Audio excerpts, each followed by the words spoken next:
Hi guys, you're welcome to today's class, and today we are going to be talking about the body cavities. So, pick your paper and your pen and let's get started. Hi guys.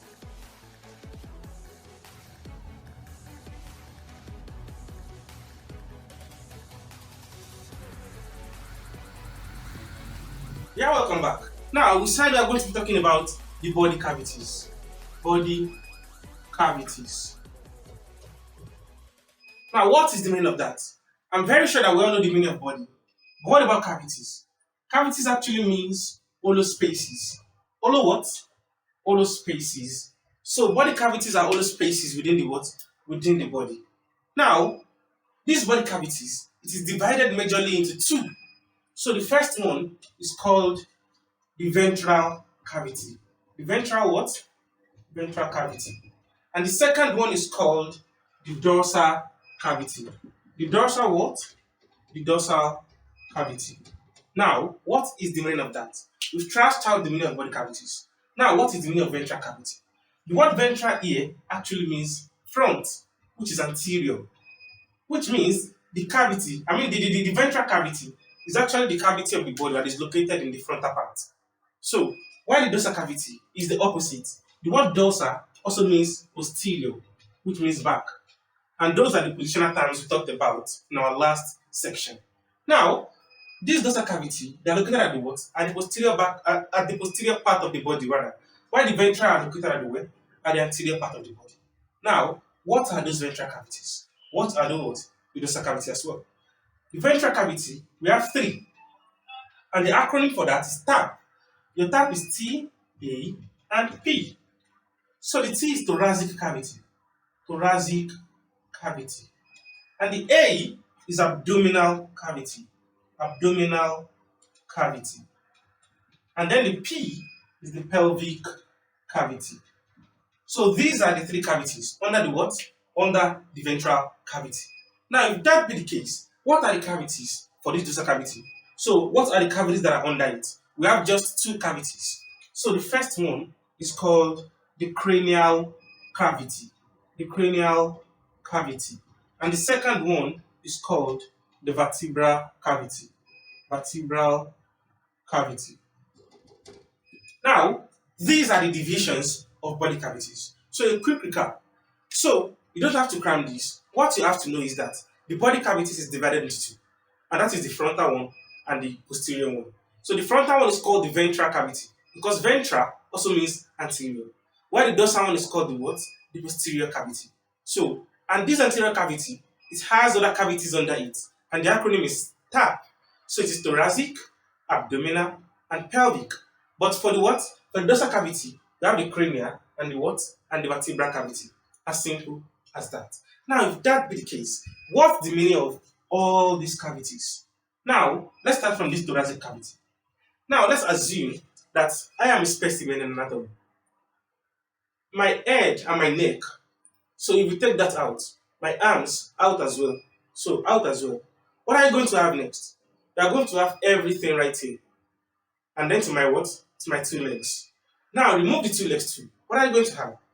You're just going to have from this place alone, and then up to this place. That is what you are going to have. Now that remaining part is called trunk. Trunk what?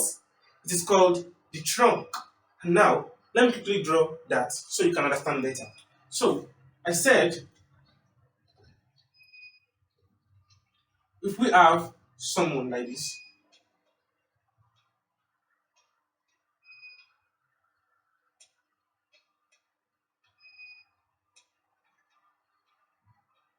now if we remove this person's head, we remove the person's arm, the second arm,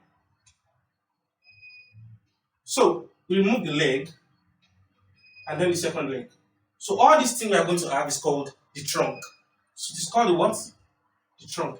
Now the trunk is now divided into three. The first one is the thoracic cavity. Second one is called the abdominal cavity. And the last one is called the pelvic cavity. Now, this point to, okay, we are going to have some kind of bones right here now. So from here now to this place, it has its own name. And now, from here to this place too, it has its own name. And now rather from here to this place, it has its own name as well. Now let's come back to real life. This first part, this first part alone. So if you touch your neck, you feel some kind of bone at this junction. So they are called the clavicle. So they also called the collarbones. But we're talking more about them under the what? Under the skeletal system. So from here, this clavicle, if you start touching it downward, you'll be feeling bones, some kind of bones and muscles. But with time, you realize that you're only feeling flesh. So that's junction where you can't feel the bones anymore. So from that junction up to this place, that is the first part. So, and that part is called the thoracic cavity. So this part is what? Thoracic cavity. Thoracic cavity. Now, after this very bone, we have a kind of muscle at this point. And that muscle is called diaphragm. Diaphragm. And now, from this very junction up to this place. So, looking at me, that is from what? From where you can't feel the bone anymore, the ending of the thoracic cavity, up to where we used to put our beds. That place is called the abdominal cavity. Abdominal what? Abdominal cavity. Abdominal cavity. Now, from this place up to this place, where we used to wear our pants. So, that is from that top of the belt to where we used to insert our pants. So that is called what? It's called the pelvic cavity. The pelvic what?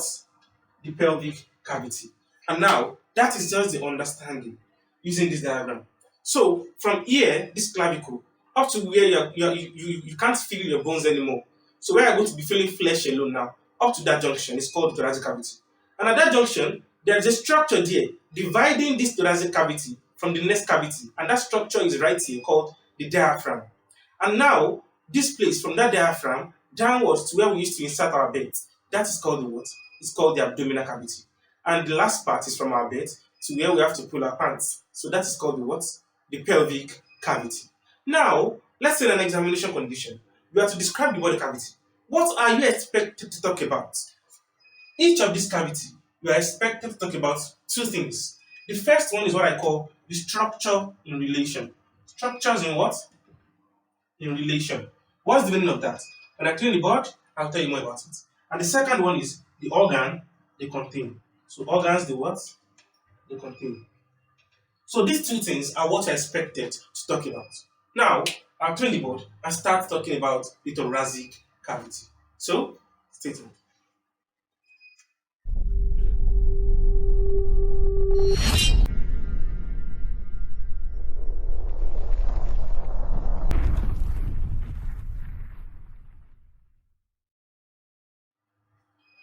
Yeah, welcome back. Now, talking about the what? Talking about the thoracic cavity. I said you are expected to talk about two things. Now, what are those two things? The first one is what we call the structures in relation. Structures in what? In relation. Now, what is the meaning of that? You're expected to talk about things that surround that cavity. That is the meaning of structure in relation. Now, how do you do that? We are going to talk about four sides at least. So the first one is superiorly. So superiorly. So superiorly to this thoracic cavity, what can you find there? You're expected to know that. And the next one is inferiorly. So inferiorly to this cavity, what can you find there? The next one is anteriorly. Anteriorly means in front. What can you find there? And then posteriorly, what can you find there as well? So you can see that going to anatomical terms is highly essential for us before coming down here. For someone that doesn't know the meaning of superiorly, that means above, and inferiorly means below, anteriorly means in front, and posteriorly means at the back. So the person is not going to understand everything we're going to put here. The person is just going to cram it. And at this junction, I know that some people might still be having tough time understanding this. And the reason is because you failed to actually implement what you were taught in the last video. So go back there, watch your video, read them so that you can understand the other things. And trust me, this is not a matter of pride. You can't find anatomy and physiology much easier than what I'm giving to you right here. So if you are thinking you read it somewhere else, it's probably going to be more complicated. So this is the simplest level, the lowest level of anatomy and physiology that anybody can give to you. So go back there and read it now, and then comment us back here. Now, let's proceed. Now, for superiorly, it means above. Now, the question is, we're talking about thoracic cavity. And thoracic cavity is right here, right? Now, what can you find above this thoracic cavity? It is this, the neck, but not the entire neck. The root of the neck is what bounds the what? The thoracic cavity superiorly. So what you are going to put there is root of the neck. Root of the what? Root of the neck. So just from that diagram. So you have the ribs like this. So the ribs. And then it's gonna stop later. And then you have a muscle here. So we said this muscle is called the diaphragm. Diaphragm.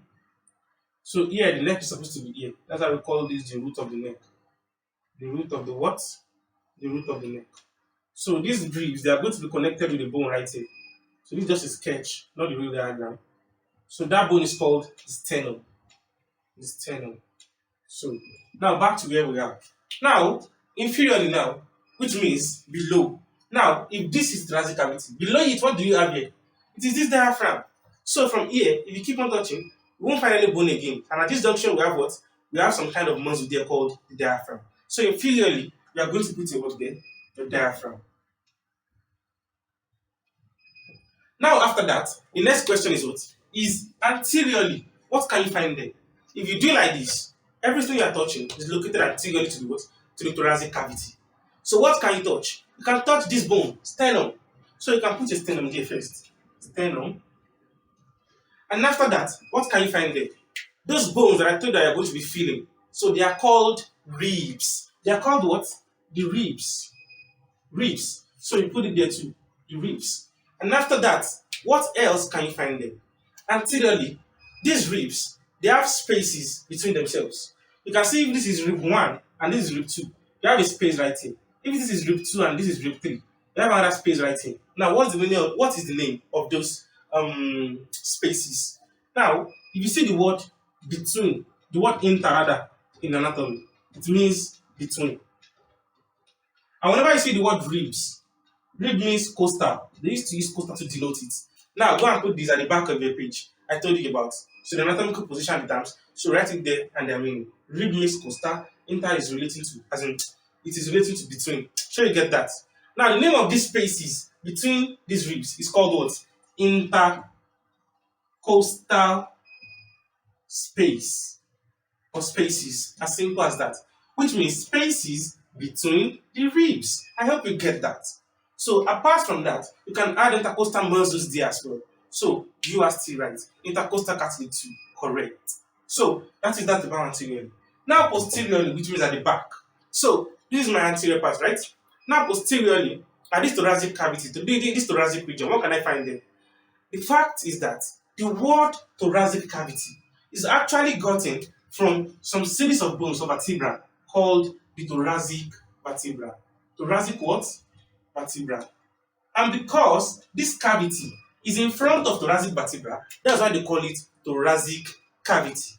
And now the question is, where is this thoracic vertebra?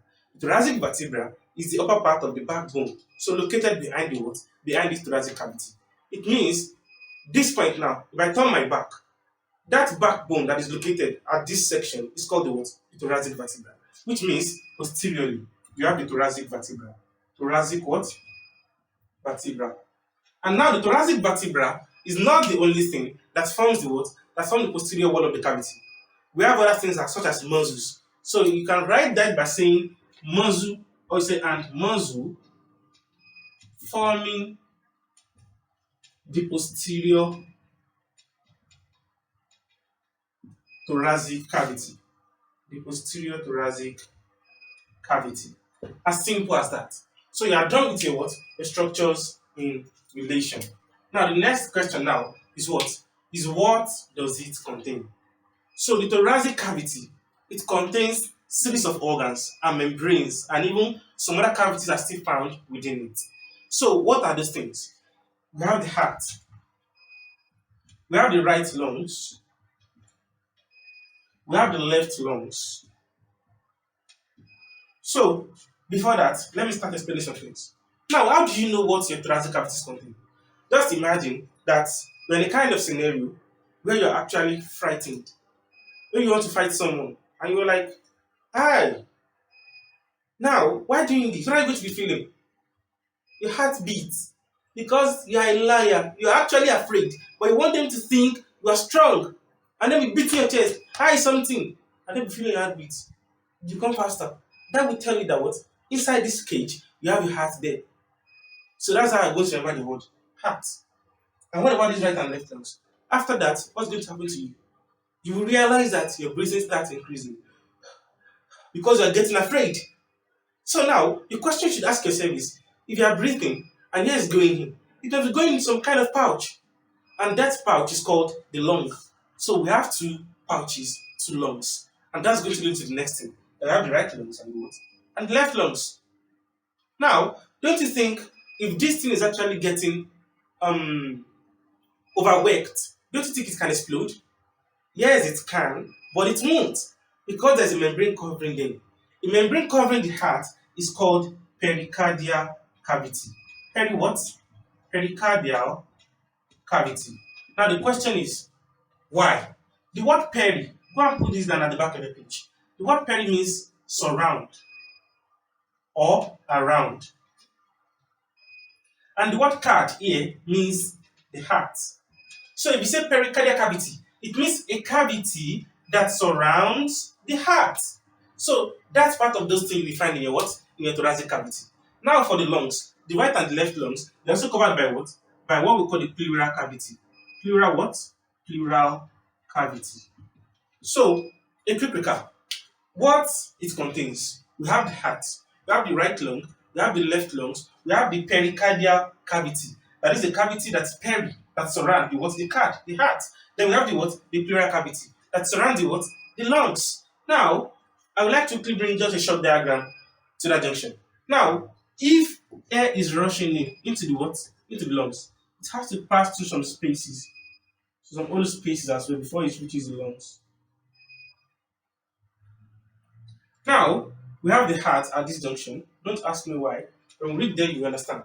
Now, if this is the lung and it's inside the thoracic cage, something is bringing air into it. So that structure is called the bronchi. Bron what? Bronchi. For plural. Singular is bronchos. And after that, you have another structure here called the trachea. So the trachea too, air is going to pass through it. And from this to this point, it comes into the what? Into the lungs. And that is how it goes. We have other structures in the thoracic cavity, but mentioning at least 6 will be okay for you. Now you've known the heart, you've known the right lung, you've known the left lung, you've known the pericardial cavity, you've known the what? The pleural cavity, making 5. You've known the trachea, you've known the bronchus. So as simple as that. Now finally, we have some kind of space at the center right here too. Just at this junction. We call it the mediastinum. Media what? Mediastinum. So it's actually found in the what? In the thoracic cage as well. So all these things are found in the what? In the thoracic cage. Now, let me clear up the board and let's talk about the abdominal cavity. So, stay tuned.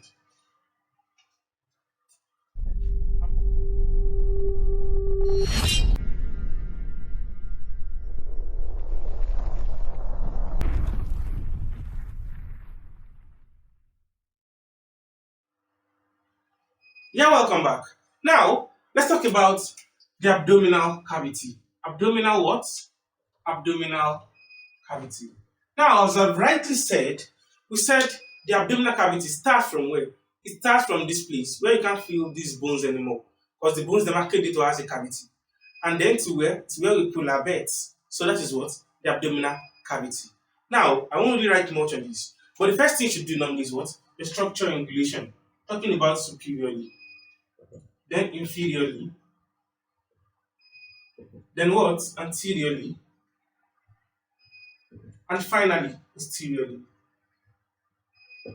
Now, if that be the case, anteriorly, I mean superiorly rather, you have what? Don't forget the diagram. I said we have the what? The thoracic cage on top. So it's going to end inferiorly with what? A structure called the diaphragm. And then you have that person's belly, the abdominal cavity, which will stop on the what? Where we used to pull our bed, and then you have your what? You have the pelvic cavity right here. Now, if that be the case, superiorly, what can you see there? It is the diaphragm. So the diaphragm is superior to the what? To the abdominal cavity right here. Abdominal cavity. Now, if that be the case, inferiorly now, what are you going to see? What you are going to see is this structure called the pelvic cavity. So, and that is what? Inferiorly. So, if that be the case, we are going to put pelvic cavity right here. Pelvic cavity. As simple as that. And now, anteriorly, what can you find here?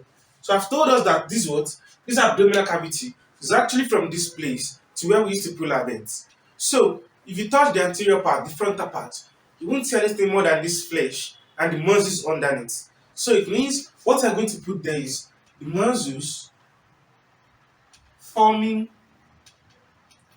the anterior, the anterior abdominal cavity, anterior abdominal wall, abdominal wall. So what's the meaning of that? So the muscles that are forming the what? Forming the anterior, which means the frontal part of the what? Of the abdominal cavity. Now to the posterior part.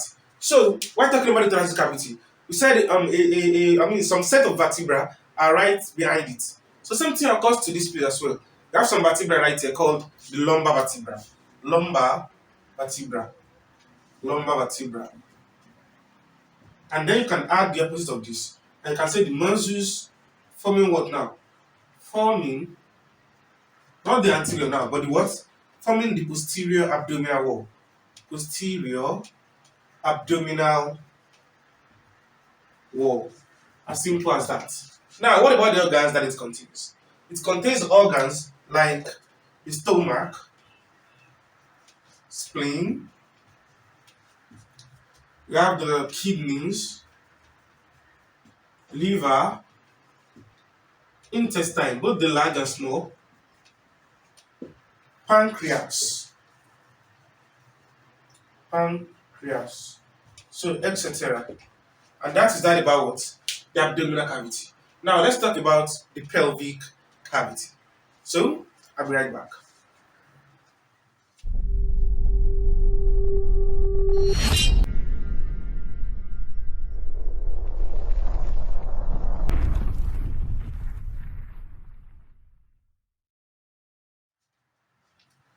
Yeah, welcome back.